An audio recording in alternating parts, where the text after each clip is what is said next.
시청자 여러분 안녕하십니까. 3월 7일 시사정담 시작하겠습니다. 시청자 여러분, 미래통합당 공관위가 대구 경북지역 이른바 TK 지역에 대한 대폭적인 물갈이 공천을 단행을 했습니다.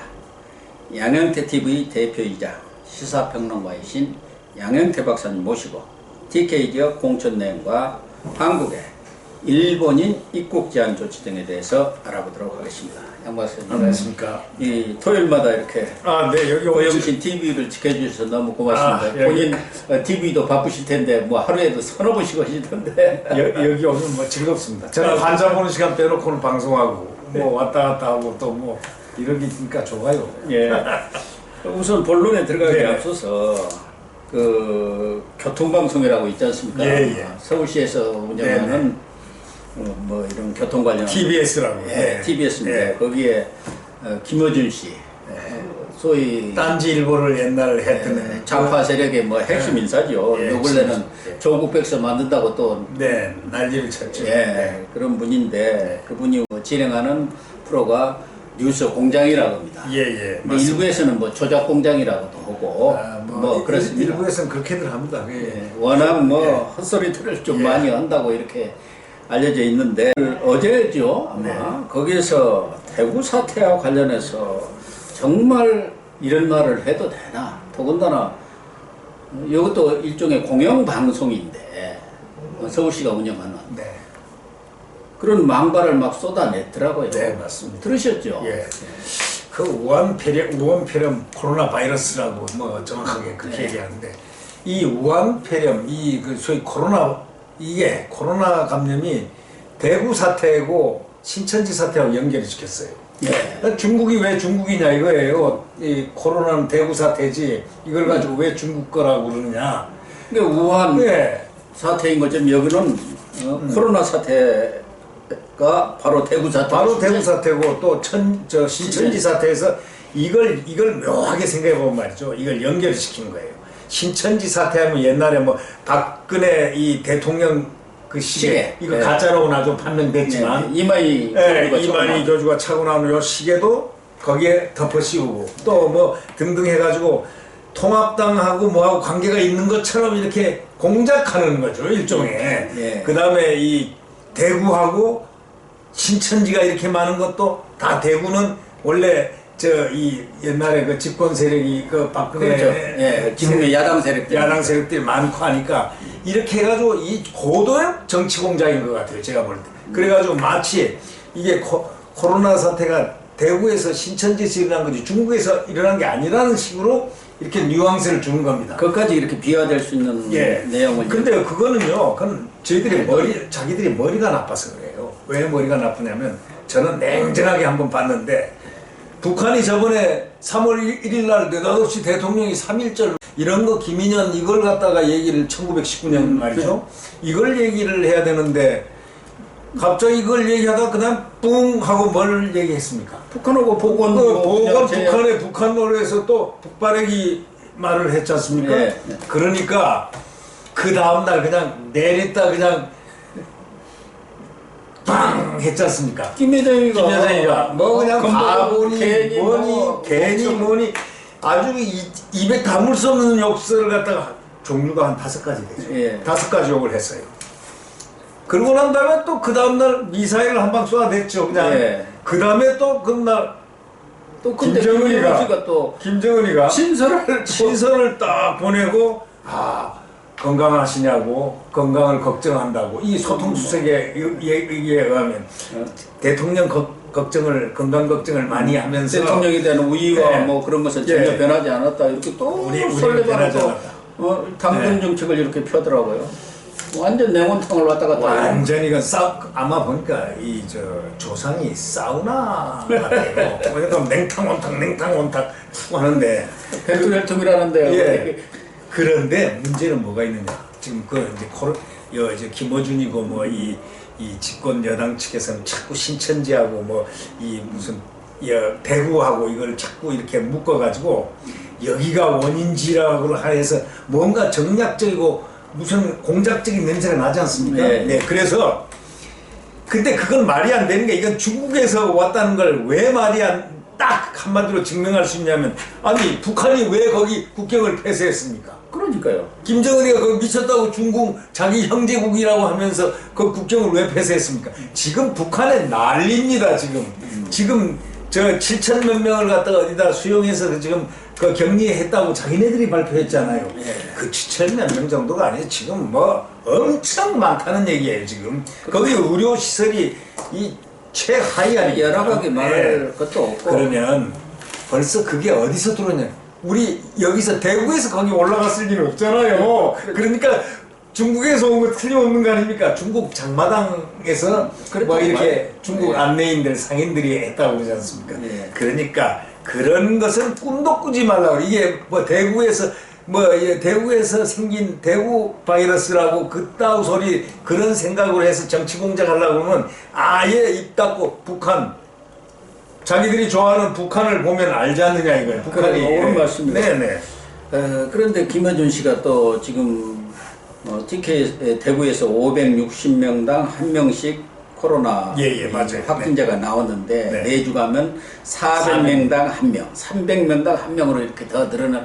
이게 무슨 악담도 아니고 망발도 아니고 뭐라 해야 합니까? 저는 그 소리가 꼭 저주의 목소리 같았어요. 그러니까 이거는 저주죠. 대한민국 망하라고 하는 소리죠. 저주의 목소리죠. 지금 대구가 저렇게 되면 국민들이 다 달려들어가지고 대구를 위로하고 대구를 빨리 치유해야 우리가 치유가 되는 겁니다. 그렇죠. 예. 그런데 이 500 몇 명, 또 500대 1 또는 400대 1, 300대 1까지 내려가 있더라고요. 300명당 한 명꼴로 이제 그렇게 된다면은 엄청나게 늘어나는 얘기. 대한민국이 지금 100여 개국으로부터 봉쇄를 당했는데 이들은 오히려 그게 더 좋은 모양이에요. 아니 김어준이도 그렇지만 민주당 무슨 청년위원이라는 사람도 TK는 어차피 통합당 지역이니까 그 지역은 손절매 해버리면 된다.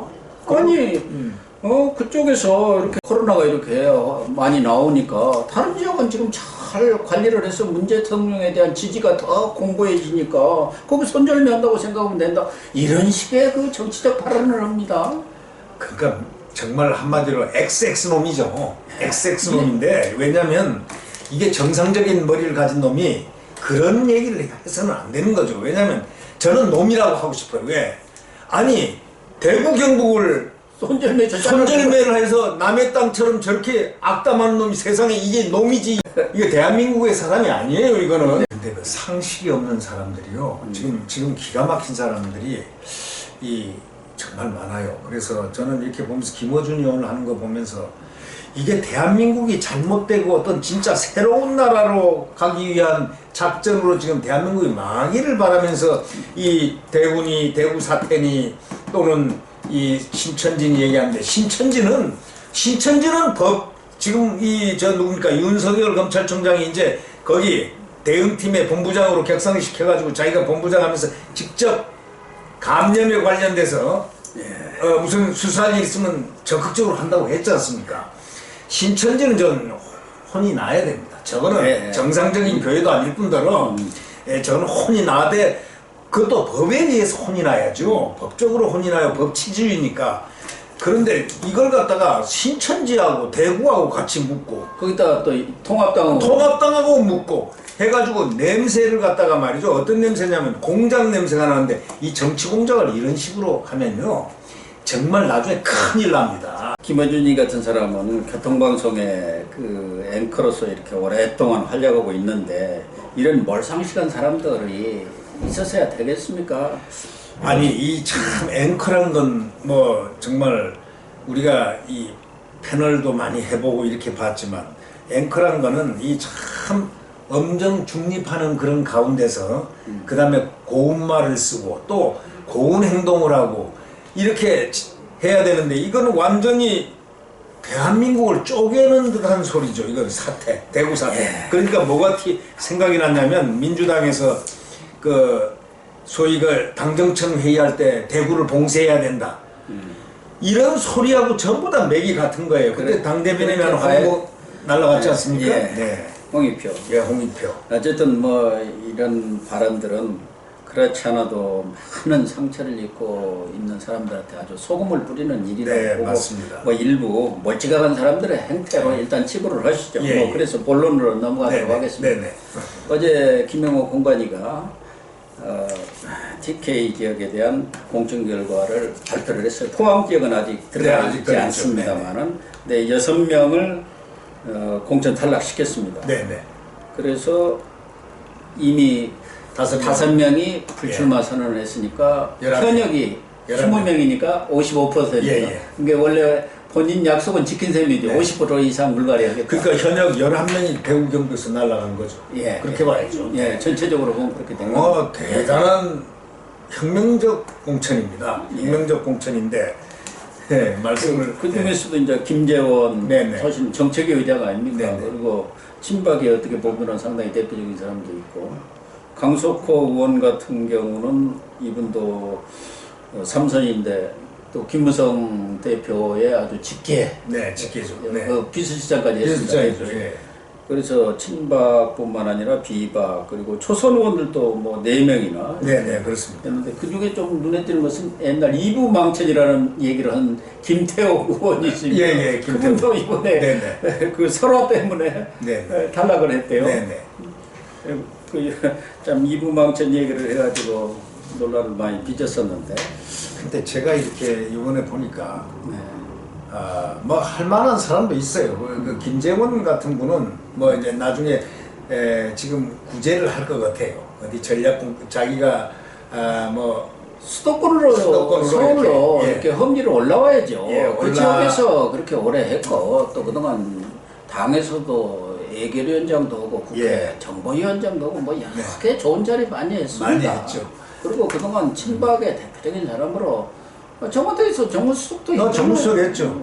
그리고 이 양반도 이 좀 설화가 좀 많았던 사람이에요. 솔직히 말해서 예. 김재원은 마음에 안 드는 사람이었어요, 저는. 근데 이분이 나는 예측하기를 김재원은 탈락이 돼야 되는데 저 사람이 현직 정책의장이니까 안 자르겠지 생각을 했는데 이분이 딱 잘렸더라고요. 그런데 저도 마찬가지입니다. 네, 이분이 나중에 이제 이 험지에 올라와서 구제가 된다는 그런 설도 있어요. 포항이 남아 있는데요. 포항도 박명재 의원하고 김정재 의원 두 사람이 있는데 여기서도 뭐 한두 명이 탈락하면은 네네. TK의 탈락률은 뭐 60%까지도 네, 갈 수 그렇습니다. 있을 것 같아요. 네네. 그런데 탈락을 많이 시켰는데 평가는 들어오는 사람들이 그렇게 말하자면은 신인물 깔끔한 그 수혈이 좀 부족하다. 네. 소위 그 물갈이를 했으면은 네, 좋은 물이 들어와야 하는데 들어있는데 어정쩡한 물도 있다. 예, 그러니까 이미자 의원 같은 경우도 지금 비례대표 하다가 그 김재원 의원 지역으로 받았고 이도화 의원도 전 의원이죠. 그분도 예, 예. 뭐 패널로도 네, 활동을 활동을 했고 또 김용판 전 네. 경찰청 이 사람도 또 말 많은데 달서병으로 또 공천받고 뭐 이래가지고 왜 새 인물을 발굴을 못하느냐 뭐 이런 얘기도 있는 것 같아요. 근데 이번에 이 공관위원장 김형호에 대해서는 저는 처음부터 근본적으로 조금 비판적이었습니다. 아, 그래서요? 예, 저는 비판적이었고 왜냐하면 국회의장이 반쪽 국회의장 했지 않습니까? 이분지 시간은 국회의장을 했는데 이분도 좀 처음에 촛불머니 뭐 이런 얘기도 좀 많이 하고 예. 국회의장 할 때 말이죠. 그런 얘기도 하고 해서 어떤 솔직히 말해서 통합당에서 이번에 이 공천이라는 거는 이건 사실은 이렇게 해도 욕먹고 저렇게 해도 욕먹고 그렇습니다. 아닌데 예. 100% 만족을 예, 100% 만족은 할 수 없지만 지금 막 그런 대로 괜찮은 점수를 받고는 있습니다. 있는데 좀 더 잘 됐으면 하는 바람에서 지금 저희들이 이렇게 얘기하는 건데. 물론이죠. 네. 저는 조금 이상하다 생각한 것은 민경욱 의원 같은 경우를 탈락을 시켰던데 뭐 그분이 좀 튀는 것은 있지만 그래도 열심히 대여 투쟁을 했고 그러니까 저쪽에서는 소위 말해서 뭐 막말을 많이 했다고 이제 민주당 쪽에는 공격이지만 이쪽 보수 쪽 입장에서 보면 그걸 대변한 건 아닙니까? 아 그럼요. 저도 그 민경욱 의원을 얘기하려고 하는데 인천에 네. 이 민경욱 의원은 청와대 대변인은 원래 이빨이 세야 됩니다. 그렇게 네. 그리고 그걸 과도하다 그러고 이 막말이라고만 치부할 수는 없어요. 때로는 막말 대 막말을 해야 될 때도 있는 거고. 네, 대변인을 하다 보면 그밖에 할 때가 있어요. 그리고 이 대여투쟁에서는 원래 그 사람이 사수입니다. 사수. 예. 이 총을 쏘는 사람인데 그런 사수들, 투쟁력 있는 사람들을 전진 배치를 시키는 거에 원래 당연한 건데 왜 이 민경욱 의원 같은 분은 저는 민경욱을 개인적으로 모릅니다. 전혀 모르는데 상당히 대여투쟁이 KBS 방송 기자 출신 아닙니까? 예, 정치부장도. 예, 그런데 어떻게 저렇게 대여투쟁을 잘하지? 하고 저는 상당히 신기하게 봤던 사람이거든요. 근데 아니 그런 분을 이렇게 한다는 것은 그건 대단히 잘못한 겁니다. 그건 잘못한 거고 그건 다시 그 사람은 어떤 방향으로든 뭐 이 김영욱이가 다시 마음을 돌린다면 그거는 반드시 구제가 아니고 당연히 이 사수를 갖다가 특등 사수를 그렇게 잘라버리면은 그건 안 된다. 다른 데로 어떤 방법을 택해야 될 것이다. 그분에 대해서는 나는 그런 느낌이 있습니다. 민경욱 의원은 TK는 아닙니다만 뭐 얘기가 나와서 잠깐 했고요. 예. 어쨌든 어제 그 TK 물갈이 중에서 좀 관심을 끄는 게 주호영 네, 주호영 의원입니다. 예, 네. 이분이 수성 을인데 네네. 컷오프 되느냐 어디냐. 그래서 주호영 의원이 자기는 아침마다 일어나면서 내 목이 붙어있나 만져본다고 해갖고 화제가 됐습니다만은 수성갑으로 예. 이렇게 옮겨갖고 김부겸 의원하고 빅매치를 지금 시켰어요. 그러니까 일종의 자객공천 비슷한 예, 거죠. 그렇다고 봐야죠. 그러니까 가까이 가서 김부겸 여기를 따라 예. 라는 이런 이 공천위원회의 그리고 요번에 한번 보면 말이죠. 이 자객공천을 엄청나게 하는 데가 있어요. 지금 사실상 상징적인 데가 청와대 자객공천은 청와대를 갖다가 뵐 수 있는 데가 어디냐.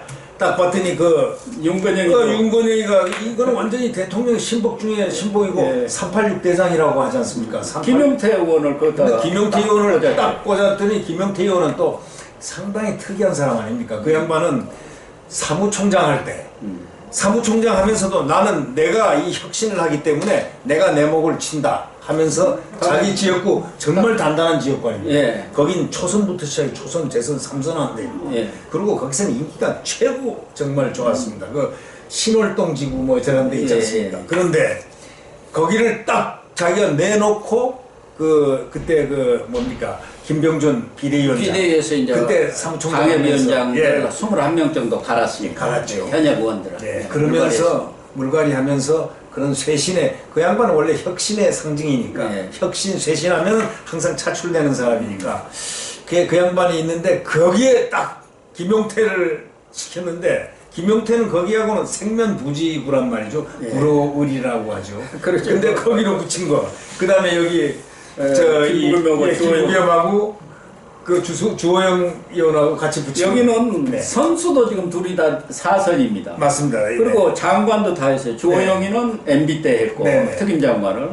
김부겸이는 이 정부에서 초대 행안부 네. 장관을 네. 했고 또 고향도 한 분은 주호영이는 울진이고 예. 김부겸이는 상주입니다. 둘이 다 TK 네. 출신들이에요. 네, 맞습니다. 나이도 비슷합니다. 고등학교도 뭐 한 사람은 대구 능인고고 한 사람은 경북고고 예. 김부겸은 경북고고 이분은 능인고라고 대구에 예, 나이는 뭐 예. 주호영 의원이 59세고 김부겸 의원이 62세지만 예. 서로 비슷비슷해요. 예, 그러니까 비슷비슷하다. 이런 아주 그냥 딱 빅매치가 된 거예요. 호적수로. 그런데 문제는 행안부 장관까지 하면서 또 그 전에 거기서 몇 번을 떨어졌지 않습니까? 군포. 군포에서 3선을 하고 네.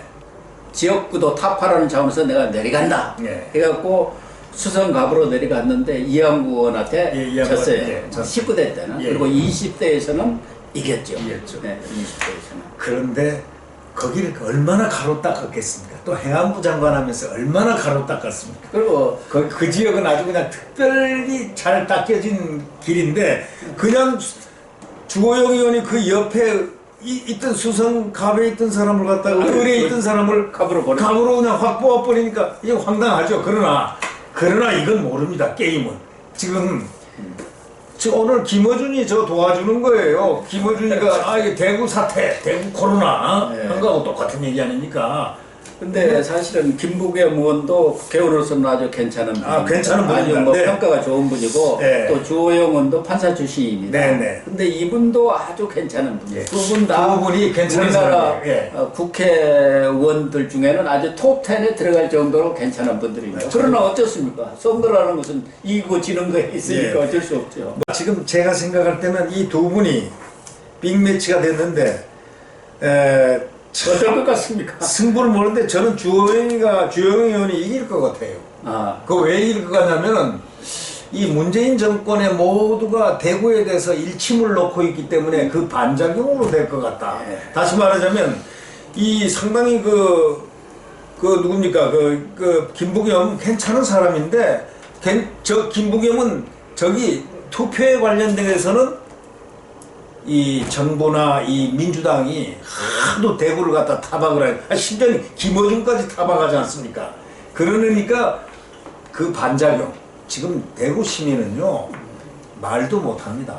왜냐하면 대구 시민은 얼마나 지금 화가 나겠습니까? 그럼. 아니 이런 김어준 정도 이런 작가 대구 사태니 뭐 친천진이 뭐 해가지고 코로나 이 사태하고 묶어버려가지고 이렇게 하려고 그러니 얼마나 기가 차겠습니까? 어쨌든 여기가 아주 앞으로 이번 총선에서 아주 볼만한 지역이 될 것 같고요. 네.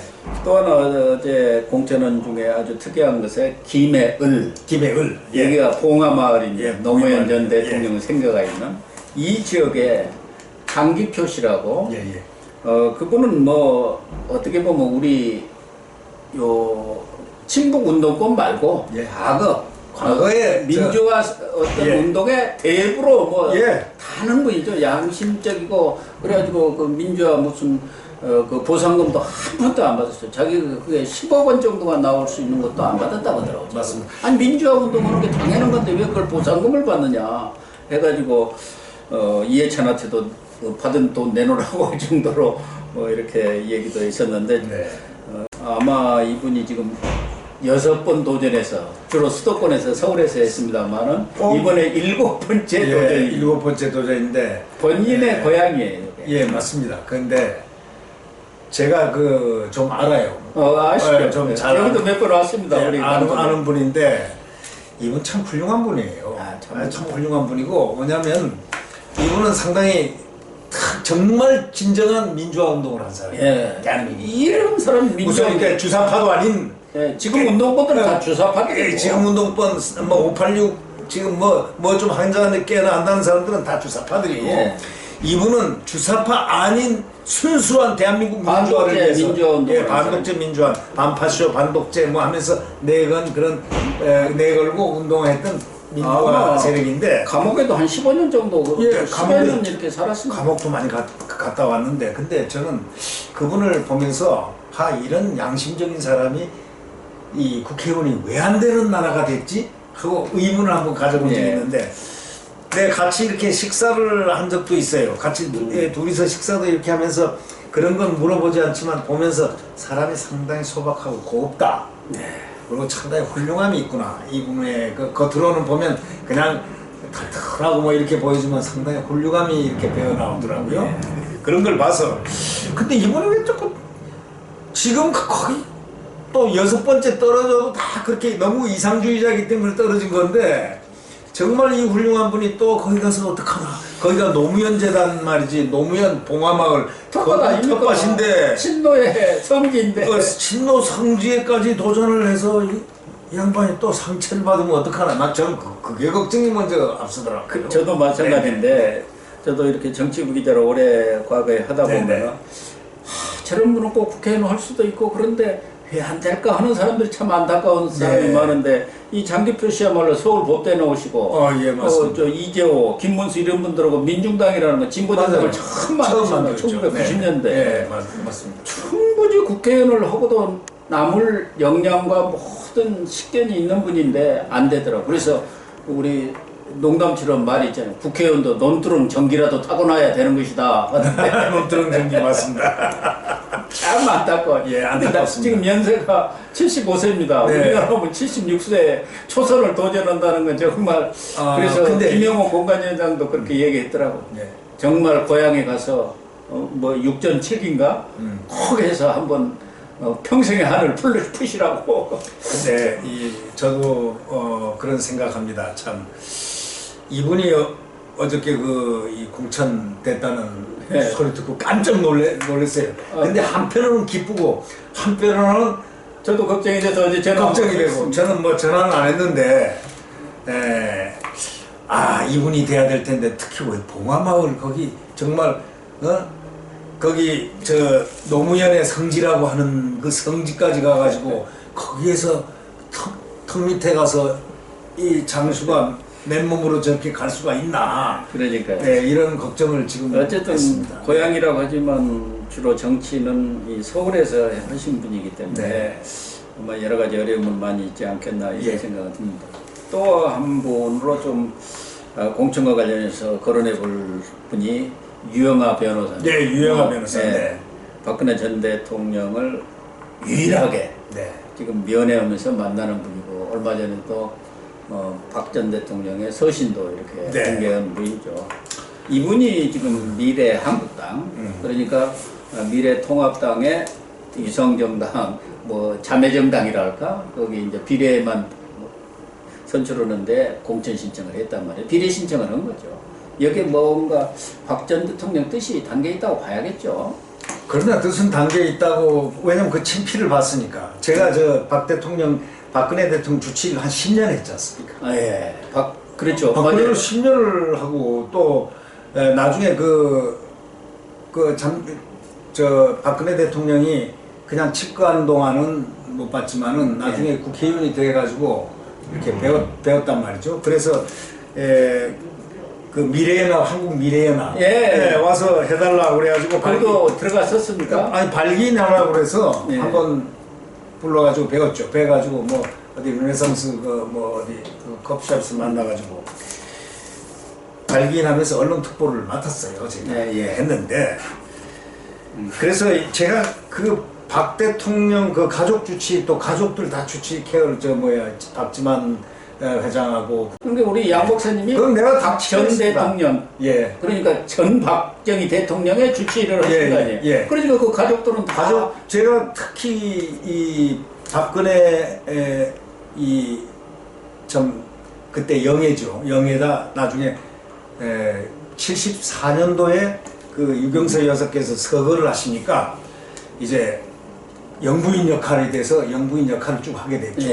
그 과정 그러고 쭉 모셨는데 제가 그 필치도 제가 다 알아요 그냥. 그래서 유신당 필치를 보고 또 그 말하는 그 내용 워딩도 같아요. 왜 저분은 애국심이라는 말이 꼭 나오게 돼 있어요. 그 애국도 나오고 얘는 대통령이 메시지가 거기 담긴 겁니다. 담겼는데 유영하 변호사는 저는 전혀 몰라요. 아니 대통령하고도 자기 거치 문제는 상의를 했다는 거 아니에요? 물론 했겠죠. 물론 했겠죠. 그래서 미래 한국당으로 간 것은 모든 태극기 부대라든가 친박 세력들도 다 통합당으로 거대 야당으로 합치라는 것은 통합당이지 뭐 또 거대 야당이 다른 그렇죠. 당이 없죠. 그러니까 그 취지라고 봐야겠죠. 그렇게 봐야 되겠습니다. 유영하 변호사가 그 메시지를 전달하는 것은 진실이고 또 그거는 박근혜 대통령 다운 메시지였다. 이거는 틀림없는 거고 100%고 그건 우리 양 목사님이 쭉 그 영예 시절부터 주치의를 했기 때문에 여러 가지 성격이라든가 어떤 말솜씨라든가 또 문장이라든가 이번에도 문장 한번 A4 용지 하나로 간단하죠. 간단 명료하게 A4 용지가 저거 정도도 상당히 긴 겁니다. 원래가 단문.